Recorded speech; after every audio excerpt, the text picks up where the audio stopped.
And here we are in the finished space. So we had the tub shower in here originally.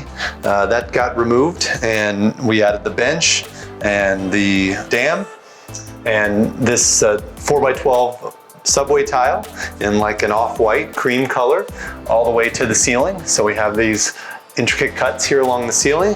We added in the new slider window. It used to be a picture window.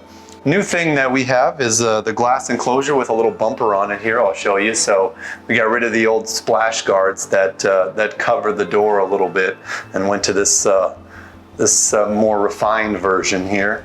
Something new that just came out, and so we adopted it, and it looks great. So this is a delta valve.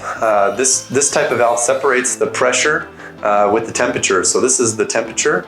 You just twist this to get it hot or cold.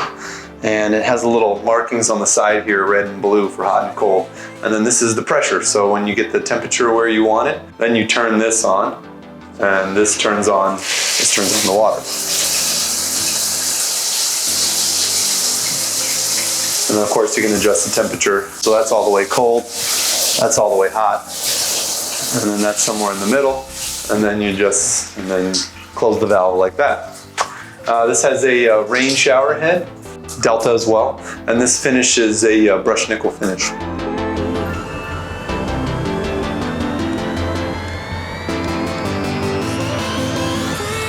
And of course, in any remodel, you want to make sure you have them match the hardware on your shower enclosure to the hardware on your shower fixtures. Originally, we had a channel drain designed in the shower pan, and it did not fit in the space. We're on the second story here, and there was a fan in the next bathroom below us, and there wasn't enough space to turn the pipe. So we ended up switching it to this square drain by Ebbe. Looks just as good. Then we finished it off with a 2x2 porcelain tile that kind of looks like a crema marfil or like a Botticino Fiorito, which is a type of marble, kind of a creamy type of marble. So, you know, with the cream walls, we wanted a cream color floor. But since this material doesn't come in a 2x2, we went with a porcelain tile that's rated for shower floors. This wall actually was existing, did have some damage on it though, so we actually ripped off part of this wall. The homeowner was nice enough to soak all these in water for us and remove the tiles because I could not find this tile again.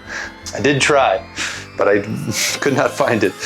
He soaked them in water for us, which is nice, and that delaminated it from the drywall.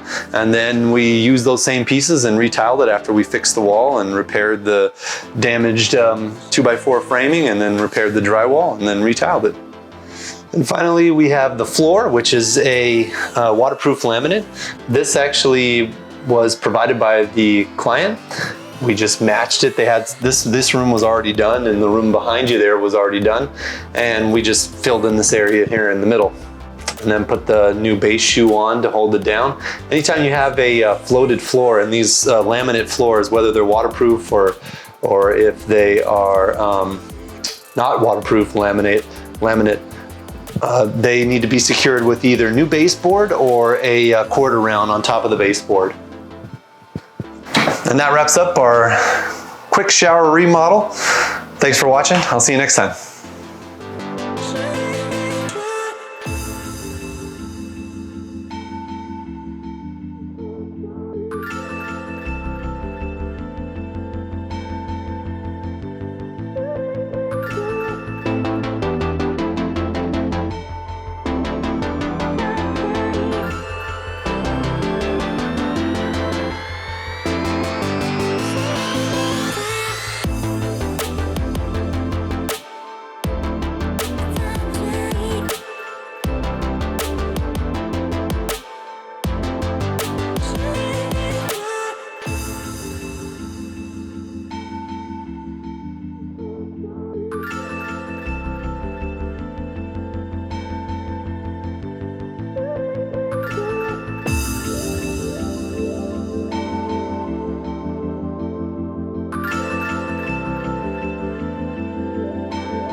Is this a delta valve?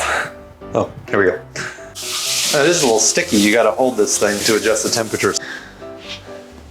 Now, originally we had the floor designed with a channel drain for the drain. Okay, let me start over. Oh, this is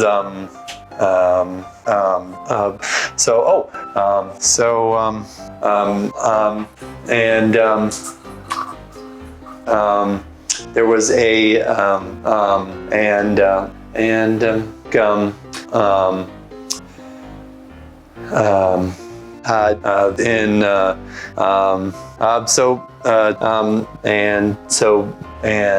that's it. We're done.